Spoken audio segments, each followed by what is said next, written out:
പുറപ്പാട് പുസ്തകം അധ്യായം 37. സാക്ഷ്യപേടകം. ബസാലേൽ കരുവേല തടി കൊണ്ട് പേടകമുണ്ടാക്കി. അതിൻ്റെ നീളം 2.5 മുഴം ആയിരുന്നു. വീതിയും ഉയരവും 1.5 മുഴം വീതവും. തനി സ്വർണം കൊണ്ട് അതിൻ്റെ അകവും പുറവും പൊതിഞ്ഞു. അതിനു ചുറ്റും സ്വർണം കൊണ്ടുള്ള ഒരു അരികുപാളി പിടിപ്പിച്ചു. 4 സ്വർണ്ണ വളയങ്ങളുണ്ടാക്കി 4 മൂലകളിൽ ഘടിപ്പിച്ചു.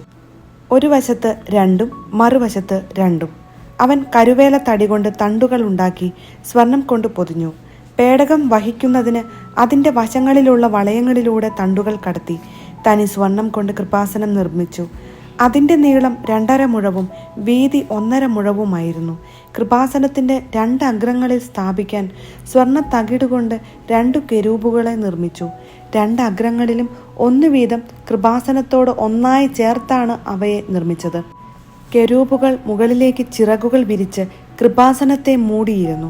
കൃപാസനത്തിലേക്ക് തിരിഞ്ഞ് അവ മുഖാഭിമുഖം നിലകൊണ്ടു. തിരുസാന്നിധ്യ അപ്പത്തിൻ്റെ മേശ.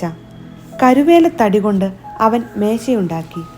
അതിന് 2 മുഴം നീളവും 1 മുഴം വീതിയും 1.5 മുഴം ഉയരവും ഉണ്ടായിരുന്നു. തനി സ്വർണം കൊണ്ട് അത് പൊതിയുകയും മുകൾ ഭാഗത്ത് ചുറ്റിലും സ്വർണം കൊണ്ട് അരികുപാളി പിടിപ്പിക്കുകയും ചെയ്തു. അതിനു ചുറ്റും കൈപ്പത്തിയുടെ വീതിയിൽ ഒരു ചട്ടവും ചട്ടത്തിനു ചുറ്റും സ്വർണം കൊണ്ട് അരികുപാളിയും പിടിപ്പിച്ചു. അവൻ 4 സ്വർണ്ണ വളയങ്ങൾ നിർമ്മിച്ച് അവ മേശയുടെ 4 കാലുകളിൽ ഘടിപ്പിച്ചു. മേശ വഹിക്കാനുള്ള തണ്ടുകൾ കടത്തിയിരുന്ന വളയങ്ങൾ ചട്ടത്തോട് ചേർന്നതായിരുന്നു. ഈ തണ്ടുകൾ അവൻ കരുവേല തടി കൊണ്ടുണ്ടാക്കി സ്വർണം കൊണ്ട് പൊതിഞ്ഞു. മേശപ്പുറത്തേക്കുള്ള ഉപകരണങ്ങൾ: താലങ്ങൾ, തട്ടങ്ങൾ, കലശങ്ങൾ, പാനീയ ബലിക്കുള്ള ചഷകങ്ങൾ എന്നിവ തനി സ്വർണം കൊണ്ട് നിർമ്മിച്ചു. വിളക്കുകാൽ. തനി സ്വർണം കൊണ്ട് വിളക്കുകാൽ ഉണ്ടാക്കി. അതിൻ്റെ അടിത്തട്ട്, തണ്ട്, ചഷകങ്ങൾ, മുകുളങ്ങൾ, പുഷ്പങ്ങൾ എന്നിവ ഒരേ സ്വർണ്ണ തകിടിലാണ് പണിതത്. വിളക്കുകാലിന് ഓരോ വശത്തും 3 വീതം 2 വശങ്ങളിലായി 6 ശാഖകളുണ്ടായിരുന്നു. വിളക്കുകാലിൻ്റെ 6 ശാഖകളിൽ ഓരോന്നിലും ബദാം പൂവിൻ്റെ ആകൃതിയിലുള്ളതും മുകുളങ്ങളോടും പുഷ്പദലങ്ങളോടും കൂടിയതുമായ 3 ചഷകങ്ങൾ വീതം ഉണ്ടായിരുന്നു. വിളക്കുകാലിൻ്റെ തണ്ടിന്മേൽ ബദാം പൂവിൻ്റെ ആകൃതിയിലുള്ളതും മുകുളങ്ങളോടും പുഷ്പദലങ്ങളോടും കൂടിയതുമായ 4 ചഷകങ്ങൾ ഉണ്ടായിരുന്നു. വിളക്കുകാലിൽ നിന്നും പുറപ്പെടുന്ന ഓരോ ജോഡി ശാഖകളുടെയും ചുവട്ടിൽ വിളക്കുകാലിൻ്റെ തണ്ടിനോട് ഒന്നായി ചേർന്ന് 1 മുകുളം വീതമുണ്ടായിരുന്നു. മുകുളങ്ങളും ശാഖകളും വിളക്കുകാലിനോട് ഒന്നായി ചേർന്നിരുന്നു.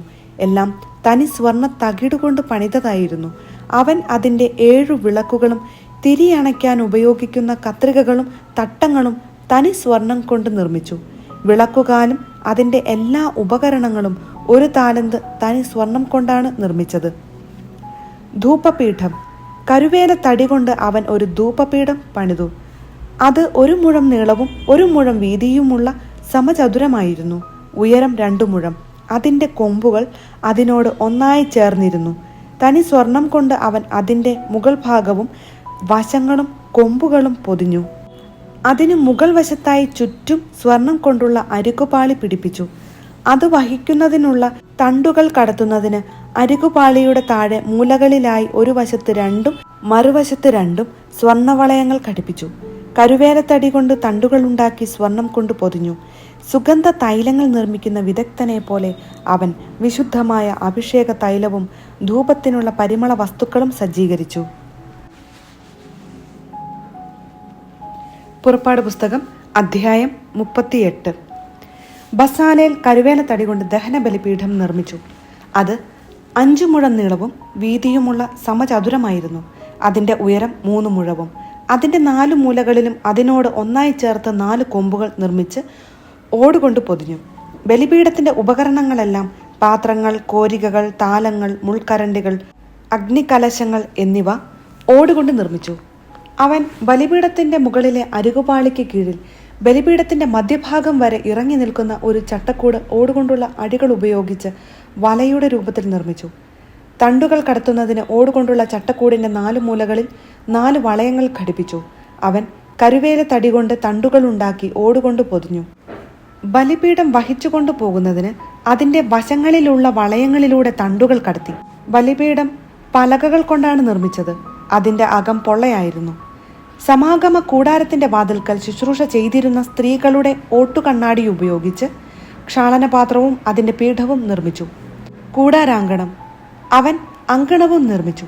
അതിന്റെ തെക്കുവശത്തെ മറ നേർമയിൽ നെയ്തെടുത്ത ചണത്തുണി കൊണ്ടുള്ളതും 100 മുഴം നീളമുള്ളതുമായിരുന്നു. അതിന് 20 തൂണുകളും അവയ്ക്ക് ഓടുകൊണ്ടുള്ള 20 പാദകുടങ്ങളും ഉണ്ടായിരുന്നു. തൂണുകളുടെ കൊളുത്തുകളും പട്ടകളും വെള്ളികൊണ്ട് നിർമ്മിച്ചവയായിരുന്നു. വടക്കുവശത്തെ മറ 100 മുഴം നീളമുള്ളതായിരുന്നു. അതിന് 20 തൂണുകളും അവയ്ക്ക് ഓടുകൊണ്ടുള്ള 20 പാദകുടങ്ങളും ഉണ്ടായിരുന്നു. തൂണുകളുടെ കൊളുത്തുകളും പട്ടകളും വെള്ളി കൊണ്ടുള്ളവയായിരുന്നു. പടിഞ്ഞാറ് വശത്തെ മറയ്ക്ക് 50 മുഴം നീളമുണ്ടായിരുന്നു. അതിന് 10 തൂണുകളും അവയ്ക്ക് 10 പാദകുടങ്ങളും ഉണ്ടായിരുന്നു. തൂണുകളുടെ കൊളുത്തുകളും പട്ടകളും വെള്ളി കൊണ്ടുള്ളവയായിരുന്നു. കിഴക്കുവശത്ത് 50 മുഴം. അങ്കണ കവാടത്തിന്റെ ഒരു വശത്തെ മറകൾക്ക് 15 മുഴം നീളമുണ്ടായിരുന്നു. അവയ്ക്ക് 3 തൂണുകളും തൂണുകൾക്ക് 3 പാദകുടങ്ങളും ഉണ്ടായിരുന്നു. അങ്കണ കവാടത്തിന്റെ മറുവശത്തും അപ്രകാരം തന്നെ 15 മുഴം നീളത്തിൽ മറയും അവയ്ക്ക് 3 തൂണുകളും തൂണുകൾക്ക് 3 പാദകുടങ്ങളും ഉണ്ടായിരുന്നു. അങ്കണത്തെ ചുറ്റിയുള്ള മറകളെല്ലാം നേർമയിൽ നെയ്തെടുത്ത ചണത്തുണി കൊണ്ടുള്ളതായിരുന്നു. തൂണുകളുടെ പാദകുടങ്ങൾ ഓടുകൊണ്ടും അവയുടെ കൊളുത്തുകളും പട്ടകളും വെള്ളികൊണ്ടും ഉള്ളതായിരുന്നു. അവയുടെ ശീർഷങ്ങൾ വെള്ളികൊണ്ട് പൊതിഞ്ഞിരുന്നു. അങ്കണ തൂണുകൾക്കെല്ലാം വെള്ളികൊണ്ടുള്ള പട്ടകൾ ഉണ്ടായിരുന്നു. അങ്കണ വാതിലിന്റെ യവനിക, നീലം, ധൂമ്രം, കടും ചമപ്പ് എന്നീ വർണ്ണങ്ങളിലുള്ള നൂലുകളും നേർമയിൽ നെയ്തെടുത്ത ചണത്തുണി ഉപയോഗിച്ചുള്ള ചിത്രത്തുന്നൽ കൊണ്ട് അലങ്കൃതമായിരുന്നു. അത് അങ്കണത്തിന്റെ മറകൾക്കനുസൃതമായി 20 മുഴം നീളവും 5 മുഴം വീതിയും ഉള്ളതായിരുന്നു. അതിന് 4 തൂണുകളും അവയ്ക്ക് ഓടുകൊണ്ടുള്ള 4 പാദകുടങ്ങളും ഉണ്ടായിരുന്നു. തൂണുകൾക്ക് വെള്ളി കൊണ്ടുള്ള കൊളുത്തുകളും വെള്ളി പൊതിഞ്ഞ ശീർഷങ്ങളും വെള്ളിപ്പട്ടകളും ഉണ്ടായിരുന്നു. കൂടാരത്തിന്റെയും ചുറ്റുമുള്ള അങ്കണത്തിന്റെയും കുറ്റികളെല്ലാം ഓടുകൊണ്ടുള്ളവയായിരുന്നു. ഉപയോഗിച്ച ലോഹം. സാക്ഷികൂടാരം നിർമ്മിക്കാൻ ഉപയോഗിച്ച വസ്തുക്കളുടെ കണക്ക് കാണിക്കുന്ന പട്ടികയാണിത്. മോശയുടെ കൽപ്പനയനുസരിച്ച് പുരോഹിതനായ അഹറോന്റെ പുത്രൻ ഇത്താമറിന്റെ നേതൃത്വത്തിൽ ലേവ്യരാണ് ഇത് തയ്യാറാക്കിയത്. യൂദാ ഗോത്രത്തിൽപ്പെട്ട ഹൂറിന്റെ പുത്രൻ ഊറിയുടെ മകനായ ബസാലേൽ കർത്താവ് മോശയോട് കൽപ്പിച്ചവയെല്ലാം നിർമ്മിച്ചു. ദാൻ ഗോത്രത്തിൽപ്പെട്ട അഹിസാമാക്കിന്റെ പുത്രൻ ഒഹോലിയാബ് അവന് സഹായത്തിനുണ്ടായിരുന്നു. ഒഹോലിയാബ് കൊത്തുപണിക്കാരനും ശില്പവിദഗ്ധനും നീലം, ധൂമ്രം, കടും ചമപ്പ് എന്നീ വർണ്ണങ്ങളിലുള്ള നൂലുകളും നേർമയിൽ നെയ്തെടുത്ത ചണത്തുണിയും ഉപയോഗിച്ച് ചിത്രത്തുന്നൽ നടത്തുന്നവനുമായിരുന്നു. വിശുദ്ധ കൂടാരത്തിന്റെ എല്ലാ പണികൾക്കുമായി ചെലവാക്കിയ കാണിക്ക സ്വർണം വിശുദ്ധ മന്ദിരത്തിലെ തോതനുസരിച്ച് ആകെ 29 താലന്തും 730 ഷെക്കലുമാകുന്നു. ജനസംഖ്യാ കണക്കിൽ ഉൾപ്പെട്ടവരിൽ നിന്ന് ലഭിച്ച വെള്ളി വിശുദ്ധ മന്ദിരത്തിലെ തോതനുസരിച്ച് 100 താലന്തും 1775 ഷെക്കലുമാകുന്നു. ജനസംഖ്യാ കണക്കിൽ ഉൾപ്പെട്ടവരിൽ 20 വയസ്സും അതിനുമേലും പ്രായമുള്ളവർ ആളൊന്നിന് 1 ബക്ക വിശുദ്ധ മന്ദിരത്തിലെ തോതനുസരിച്ച് 1/2 ഷെക്കൽ കൊടുക്കേണ്ടിയിരുന്നു. അവരുടെ സംഖ്യ 6,03,550 ആയിരുന്നു. വിശുദ്ധ കൂടാരത്തിനും തിരശീലയ്ക്കും വേണ്ടി പാദകുടങ്ങൾ വാർക്കുന്നതിന് പാദകുടം ഒന്നിന് 1 താലന്ത് വീതം 100 താലന്ത് വെള്ളി ഉപയോഗിച്ചു. 1775 ഷെക്കൽ വെള്ളി കൊണ്ട് തൂണുകളുടെ കൊളുത്തുകളും പട്ടകളും ഉണ്ടാക്കുകയും ശീർഷങ്ങൾ പൊതിയുകയും ചെയ്തു. കാണിക്കയായി ലഭിച്ച ഓട് 70 താലന്തും 2400 ഷെക്കലുമാണ്.